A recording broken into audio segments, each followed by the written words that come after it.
Всем привет! С вами компания Aircatel. С 1 января 2019 года в силу вступает закон о связи. Все абоненты обязаны зарегистрировать свои мобильные устройства, то есть EMI-код.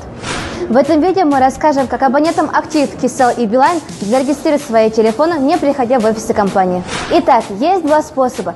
Первое – регистрация через СМС. Для абонентов Актив, Кселл нужно отправить свой ИИН на номер 6006, а для абонентов Билайн нужно сделать то же самое на номер 6914. После этого вам придет обратное сообщение о регистрации устройства. Способ номер два. Набрать на телефоне команду для Актив и Кселл это звездочка 660 решетка, а для Билайн звездочка 691 решетка. Нажать кнопку дозвона, откроется окошко, куда нужно будет ввести свой ИИН и нажать «Отправить». Напоминаем, что пользователь, не успевший зарегистрироваться, не будет обслуживаться уже с 1 января 2019 года. Подписывайся и не забудь поделиться с друзьями.